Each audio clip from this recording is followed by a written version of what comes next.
السلام علیکم ورحمۃ اللہ وبرکاتہ۔ میرے پیارے دوستوں بھائیوں، آج کا جو ویڈیو لے کر آیا ہوں مفتی تقی عثمانی صاحب کے عنوان ہے کہ رمضان کے آخری 10 دن کیسے گزارے۔ تو ویڈیو پلے کرتا ہوں، بہت ضروری ہے، ہر مسلمان کے لیے ضروری ہے۔ ویڈیو اینڈ تک دیکھو، میں بھی دیکھتا ہوں اور آپ بھی دیکھو۔ اور حدیث میں آتا ہے کہ جب نبی کریم سرور عالم صلی اللہ علیہ وسلم آخری عشرہ شروع ہوتا تو خصوصی طور پر رات کے وقت میں عبادت کا اہتمام زیادہ فرماتے تھے۔ حدیث کے الفاظ یہ ہیں کہ آپ اپنی تہبند باندھ لیتے تھے، اور یہ محاورہ ہوتا ہے کسی کام کے لیے، کسی محنت کے کام کے لیے تیار ہونے کے لیے عربی زبان میں یہ محاورہ استعمال کیا جاتا ہے، اور اس میں عام دنوں میں اپنے ازواج مطہرات کو تہجد کے لیے جگانے کا کوئی اہتمام نہیں فرماتے تھے، بلکہ چونکہ نبی کریم صلی اللہ علیہ وسلم تہجد بڑی لمبی نماز پڑھا کرتے، تہجد میں بڑی لمبی نماز پڑھا کرتے تھے، بہت لمبی، اور اس میں قیام بہت لمبا ہوتا تھا، قرات بہت لمبی ہوتی تھی، سجدے لمبے ہوتے تھے، رکوع لمبے ہوتے تھے، اور ازواج مطہرات جو وہیں پر سوئی ہوئی ہوتی تھی ان کو جگانے کا کوئی اہتمام نہیں کرتے تھے، بلکہ اس بات کا اہتمام فرماتے تھے کہ کہیں میرے کسی عمل سے ان کی آنکھ نہ کھل جائے۔ چنانچہ روایت میں آتا ہے کہ جب کبھی ایک واقعہ بیان کرتے ہوئے عائشہ فرماتی ہیں کہ اٹھے تو آپ نے کھڑے ہوئے اس طرح کہ بہت دھیمے انداز میں کہ کسی کو پتہ نہ چلے یا کسی کی آنکھ نہ کھلے، دروازہ کھولا تو وہ بھی دھیمے انداز میں کہ اس سے کہیں کسی کی آنکھ نہ کھلے۔ تو عام دنوں کے اندر آپ ازواج مطہرات کو جگانے کا کوئی اہتمام نہیں کرتے تھے، البتہ ازواج مطہرات خود سے ہی جب جتنا چاہتی تھیں وہ تہجد کی نماز وہ بھی پڑھا کرتی تھیں، لیکن یہ نہیں کرتے تھے کہ خصوصی طور پر جگائیں کہ بھئی جاگو اور نماز تہجد کی پڑھو۔ لیکن جب آخری عشرہ آتا تھا تو اس میں الفاظ یہ ہیں کہ ایقظ اہلہ، اپنے ازواج مطہرات کو جگانے کا اہتمام کرتے تھے کہ اب یہ آخری عشرہ آ گیا، اس کو بہت زیادہ اہتمام کے ساتھ عبادت میں گزارنا ہے۔ تو کیوں؟ اس لیے کہ اس آخری عشرے کو اللہ تبارک و تعالیٰ نے پورے رمضان کا خلاصہ بنایا، اور لیلۃ القدر بھی جو رمضان کا ایک بہت بڑا انعام ہے اللہ تعالیٰ کا بندوں کے اوپر، لیلۃ القدر وہ بھی اسی آخری عشرے میں آئے گی، لہذا اس میں خصوصی اہتمام کرنے کی ضرورت ہے۔ اس میں خاص طور پر جو طاق راتیں ہیں، 21ویں شب، 23ویں شب، 25ویں شب، 27ویں شب، 29ویں شب، ان میں سے ہر ایک رات میں شب قدر ہونے کا احتمال ہے۔ تو اس عشرے کو خاص طور پر اس کا استقبال پہلے سے تیاری کر کے کرنا چاہیے، لیکن ہمارے ہاں استقبال عام طور پر اس طرح ہوتا ہے کہ عشرے اخیرہ میں چراغاں کر لیا زیادہ، آخری عشرے میں جگہ جگہ چراغاں ہو رہا ہے، اور جلسے ہو رہے ہیں، تقریریں ہو رہی ہیں، دعوتیں ہو رہی ہیں، دیگیں اتر رہی ہیں، دسترخوان بچھ رہے ہیں۔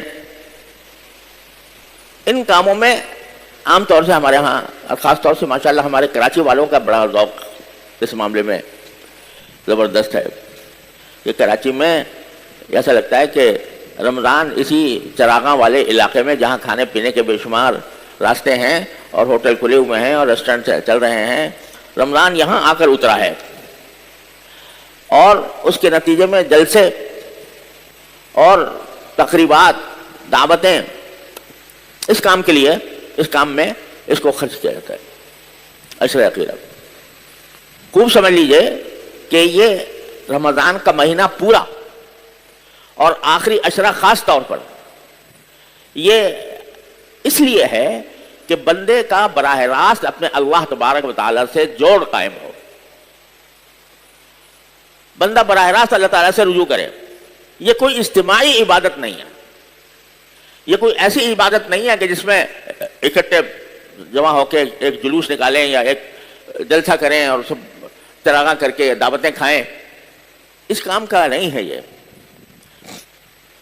یہ تو اس کام کے لیے ہے کہ بندہ براہ راست خلوت میں, تنہائی میں اپنے اللہ سے رابطہ قائم کرے. اور حدیث میں تہجد کی نماز کے لیے جو ایک بڑا خوبصورت لفظ آیا ہے کہ حضور اقدس صلی اللہ علیہ وسلم نے ارشاد فرمایا کہ دین کے ساتھ کوئی کشتی لڑنا تو کسی کے لیے ممکن نہیں ہے. یعنی آدمی یہ چاہے کہ میں ساری زندگی مجھ سے بالکل 100% میں اس طرح وقت گزاروں کہ اس میں کوئی مجھ سے ادنا غلطی نہ ہو اور بلکہ تقویٰ کے انتہائی معراج پر میں پہنچ جاؤں, ایسا ممکن نہیں ہے. لن یشاد الدین احد الا غلبہ, کوئی شخص دین کے ساتھ کشتی لڑنا چاہے گا تو دین ہی غالب آ جائے گا. کیا معنی کشتی لڑنے کے؟ کہ عبادت میں غلو کرے, صدقات میں غلو کرے وغیرہ وغیرہ. اب اس کی تفصیل میں جانے کا وقت نہیں ہے, لیکن فرمایا کہ سددوا وقاربوا, تم 100% بالکل پوری زندگی اس طرح گزارو کہ ایک لمحہ بھی اللہ تبارک و تعالیٰ کی رضا کے خلاف نہ گزرے. یہ ہونا تو تم سے مشکل ہوگا, لیکن سیدھے ہو جاؤ. سیدھے پوری طرح نہیں ہو سکتے تو سیدھے ہونے کے قریب آ جاؤ. سددوا وقاربوا, یعنی جتنی ہو سکتا ہے ایک عام آدمی کے لیے اللہ تعالیٰ کا قرب حاصل کرنے کے کوئی جو معروف راستے ہیں ان راستوں میں سے کوئی راستہ قریب پہنچنے کے لیے قرب اختیار کر لو. کبھی تھوڑی بہت غلطی ہوگی تو اللہ تعالیٰ خود ہی معاف کر دیں گے. ان تجتنبوا کبائر ما تنہون عنہ نکفر عنکم سیئاتکم وندخلکم مدخلا کریما. ہم نے جو بڑے بڑے گناہ تمہارے لیے حرام قرار دیے ہیں ان سے اگر تم اجتناب کر لو تو جو تمہاری چھوٹے گناہ ہیں یا چھوٹی چھوٹی لغزشیں ہیں ان کو تو ہم خود ہی معاف کرتے جائیں گے. بڑے گناہوں سے بچ جاؤ اور چھوٹی چھوٹی چیزوں سے اپنے آپ کو اگر گزریں گی صادر ہوں گی تو ہم خود ہی معاف کر دیں گے. وندخلکم مدخلا کریما, اور ایک عزت والی جگہ پر تم کو داخل کر دیں گے, یعنی جنت میں. تو قرآن بھی یہ کہتا ہے, رسول کریم صلی اللہ علیہ وسلم نے فرمایا سددوا وقاربوا, پوری طرح سیدھے ہونا تو ذرا مشکل ہوگا کیونکہ تمہاری انسان کی طبیعت ہی ہم نے ایسے بنائی ہے کہ کبھی نہ کبھی کچھ لغزش کھا جاتا ہے. تو ہر وقت چھوٹی چھوٹی باتوں کے اوپر بہت زیادہ کنجکاؤ کرنے کی ضرورت نہیں ہے, بلکہ قریب آ جاؤ اور واستعینوا بالغدوۃ والروحہ وشیء من الدلجہ, اور مدد مانگو اللہ کی. ایک تو صبح کے وقت میں تم جب نکلو اللہ کے راستے میں, اصل میں تو وہ جہاد کا نکلنا تھا, اور اگر کوئی آدمی انشاءاللہ دین کے کسی اور کام کے لیے صبح کے وقت نکلتا ہے تو وہ بھی اس میں داخل ہے. اب روحہ یا رات شام کے وقت میں اللہ کے راستے میں نکلو, اور شام کے وقت میں اگر کوئی اور شخص یہ دین کے کسی اور کام کے لیے یا دین کے کسی مطالبے کو پورا کرنے کے لیے نکلتا ہے تو وہ بھی اس میں داخل ہے. پھر آخر میں فرمایا وشیء من الدلجہ, اور تھوڑا سا رات کے اندھیرے سے مدد لو. رات کے اندھیرے سے مدد لو کیا معنی؟ کہ رات کے اندھیرے میں اپنے اللہ سے رابطہ قائم کر لو. کچھ رکعتیں تہجد کی پڑھ لو. اس کو شیء من الدلجہ فرمایا کہ تھوڑا سا رات کا اندھیرا, اس سے مدد لو اپنے آپ کو جنت تک پہنچانے کے لیے اور دوزخ سے نجات پانے کے لیے. کچھ رات کے اندھیرے سے مدد لو. رات کے اندھیرے سے مدد لینے کے معنی یہ ہے کہ رات کے اندھیرے میں اپنے اللہ سے براہ راست رابطہ قائم کرو.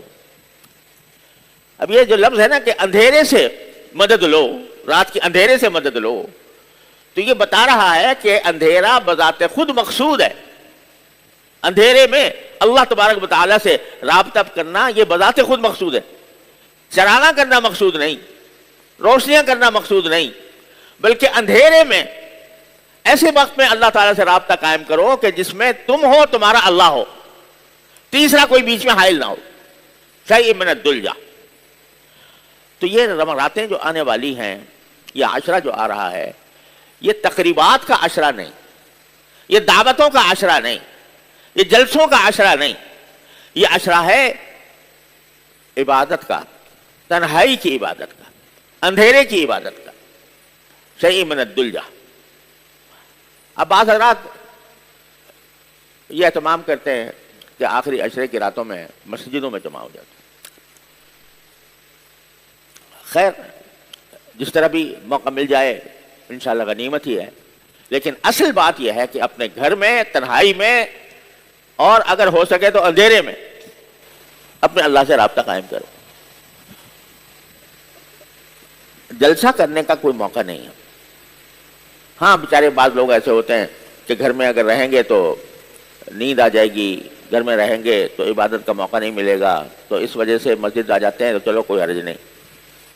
لیکن اصل کوشش یہ ہونی چاہیے کہ اپنے گھر کی تنہائیوں میں اپنے اللہ سے رابطہ قائم کیا جائے، جیسے رسول کریم صلی اللہ علیہ وسلم فرماتے ہیں۔ آپ نے آخری عشرہ اسی طرح گزارا، کوئی تقریب نہیں، کوئی جلسہ نہیں، اور رات کے اندھیریوں میں اپنے پروردگار سے رابطہ قائم کرنا۔ اب پروردگار سے رابطہ قائم کرنے میں کیا کریں، یعنی یہ راتیں اپنے اللہ سے رابطہ کرنے کے لیے کس طرح گزاریں، تو اس میں ایک بات تو یہ ہے کہ نفلی نماز ہے، اور نفلی نماز جو ہے وہ جتنی طویل قرات کے ساتھ اور طویل رکوع اور سجدے کے ساتھ ہو سکے اتنا بہتر ہے۔ اگر کسی کو قرآن کریم کی لمبی صورتیں یاد ہیں تو وہ لمبی صورتیں پڑھے، قیام لمبا ہو، پھر رکوع لمبا ہو، پھر سجدہ لمبا ہو، اور اس میں اللہ تبارک و تعالیٰ نے یہ تقسیم رکھی ہے کہ رکوع کی حالت میں اللہ تبارک و تعالیٰ کی تسبیح و تقدیس اور حمد کے جتنے کلمات ہیں وہ جتنے ہو سکیں اس میں اللہ تعالیٰ کی حمد کی جائے، اس کی تسبیح اور تقدیس کی جائے۔ عام جو کلمہ رکوع میں ہمیں سکھایا گیا ہے وہ سبحان ربی العظیم ہے، تو وہی بار بار ادا کریں، اور اسی میں جو تیسرا کلمہ ہے سبحان اللہ والحمد للہ ولا الہ الا اللہ واللہ اکبر، یہ پڑھتے رہیں رکوع کے اندر۔ حمد کے جتنے کلمات ہیں سبحان اللہ وبحمدہ سبحان اللہ العظیم، یہ پڑھتے رہیں رکوع میں۔ حمد کے جتنے کلمات ہیں اللہم لک الحمد حمدا دائما مع دوام ملکک الحمد حمدا خالدا مع خلودک الی آخری، وہ پڑھتے رہیں۔ اور سجدہ جو ہے یہ بڑی عظیم نعمت ہے۔ سجدے کو کے بارے میں حدیث میں رسول کریم صلی اللہ علیہ وسلم نے ارشاد فرمایا کہ سجدے میں جتنا قریب بندہ اپنے اللہ سے ہوتا ہے کسی اور حالت میں اتنا قریب نہیں ہوتا۔ تو جب قریب پہنچ گیا ہے تو جو مسنون ذکر ہے اس میں سبحان ربی الاعلیٰ سبحان ربی الاعلیٰ سبحان ربی الاعلیٰ بار بار پڑھنے کے بعد اس میں جو دعائیں مانگی جائیں وہ بہت ہی قبولیت کے قریب ہوتی ہیں، لیکن وہ دعائیں وہ عربی کی ہونی چاہیے، جو قرآن کی دعائیں ہیں یا تو، اور قرآن نے ایک بہت ہی مختصر دعا سکھا دی ہے، وَقُلْ رَبِّ اغْفِرْ وَارْحَمْ وَأَنْتَ خَيْرُ الرَّاحِمِينَ، باقاعدہ حکم دیا، مختصر دعا کیا، رَبِّ اغْفِرْ وَارْحَمْ وَأَنْتَ خَيْرُ الرَّاحِمِينَ، اے میرے پروردگار مجھے بخش بھی دیجئے اور مجھ پر اپنی رحمت بھی نازل فرمائی،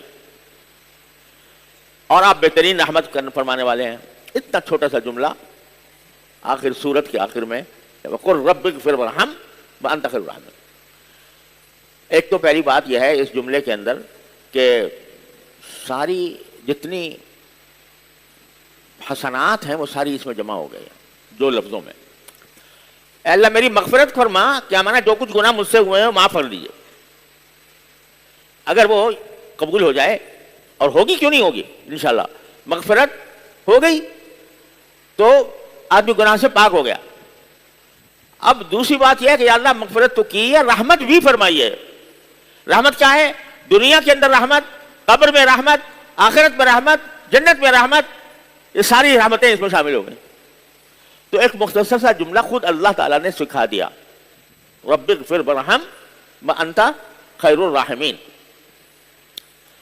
اب جو جملہ خود سکھا رہے ہیں دعا کرنے کے لیے کہ یوں کہا کرو مجھ سے, یوں دعا کیا کرو مجھ سے, رب اغفر وارحم وانت خیر الراحمین کہہ کر, تو خود جب سکھا دیا اور کہ یہ کہا کرو, تو یہ ان کی شان سے ناممکن ہے کہ وہ بلائیں اپنے در پر اور بلا کر کہیں کہ ہم سے مانگو, اور جب دینے کا وقت آئے تو بھاگ جاؤ. ایسا نہیں ہو سکتا.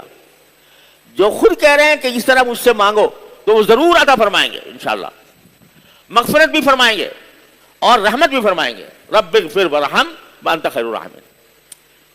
تو سجدے میں اور کچھ نہیں آتا یاد, تو یہی مختصر دعا پڑھتے رہو جیسے سجدے کے دوران جتنی مرتبہ چاہو, رب اغفر وارحم وانت خیر الراحمین.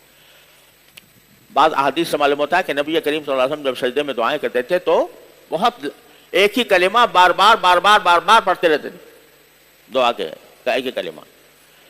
تو رکوع میں باری تعالیٰ کی حمد اور تسبیح اور تقدیس, اور سجدے میں دعا,